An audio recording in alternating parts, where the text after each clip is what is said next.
बहुत समय पहले की बात है। एक छोटे से गांव में एक गरीब व्यक्ति रहता था जिसका नाम राघव था। राघव की गरीबी ने उसे जीवन की कठिनाइयों से जूझने पर मजबूर कर दिया था। वह हर दिन मेहनत करता, लेकिन उसकी मेहनत कभी भी उसके जीवन की जरूरतों को पूरा नहीं कर पाती थी। वह निराश और उदास रहता था, लेकिन उसके दिल में उम्मीद की एक छोटी सी किरण हमेशा जलती रहती थी। गांव के बड़े बुजुर्गों से राघव ने एक प्राचीन आत्मा के बारे में सुना था, जिसका नाम था कर्ण पिशाचिनी। कहते थे कि कर्ण पिशाचिनी को पूजने से वह सब कुछ बता सकती थी जो किसी भी व्यक्ति के बारे में जानना हो। राघव ने सोचा कि अगर वह इस आत्मा की कृपा पा सके तो शायद उसकी गरीबी दूर हो सकती है। एक दिन वह निर्णय कर बैठा कि वह कर्ण पिशाचिनी की पूजा करेगा।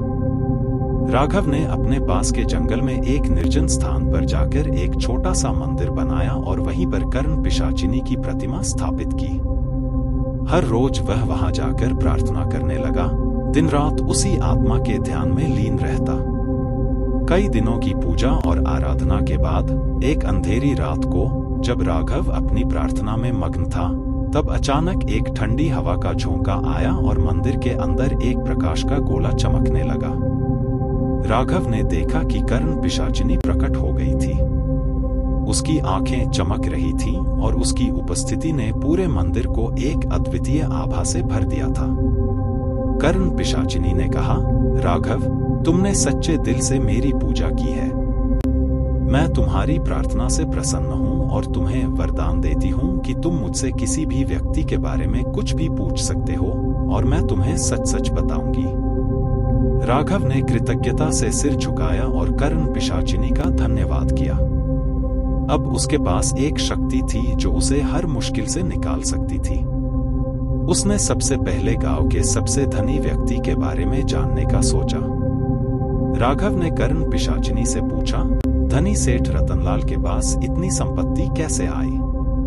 कर्ण पिशाचिनी ने उत्तर दिया, सेठ रतनलाल ने अपने जीवन की शुरुआत एक साधारण व्यापारी के रूप में की थी, लेकिन उसने कुछ गुप्त समझौते किए और कई अवैध तरीकों से अपनी संपत्ति बढ़ाई। अगर तुम उन गुप्त समझौतों के बारे में जान लोगे तो तुम भी अपनी स्थिति सुधार सकते हो। राघव ने कर्ण पिशाचिनी की बताई जानकारी का उपयोग किया और धीरे धीरे उसने सेठ रतनलाल की संपत्ति का कुछ हिस्सा अपने हक में कर लिया।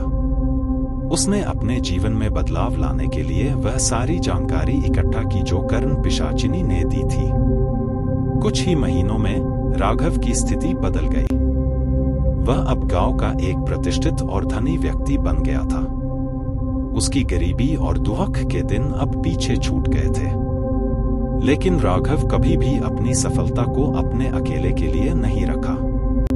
उसने गांव के अन्य गरीब लोगों की मदद की और उनके जीवन को भी बेहतर बनाया।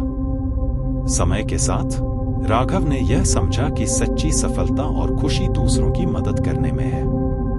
कर्ण पिशाचिनी की कृपा से उसने न केवल अपनी बल्कि पूरे गांव की हालत सुधार दी। गांव के लोग अब उसे श्रद्धा से देखते थे और उसकी उदारता की तारीफ करते थे। कर्ण पिशाचिनी की पूजा करते हुए राघव ने न केवल अपनी समस्याओं का समाधान पाया, बल्कि उसने यह भी सीखा कि सच्ची खुशी दूसरों की भलाई में है।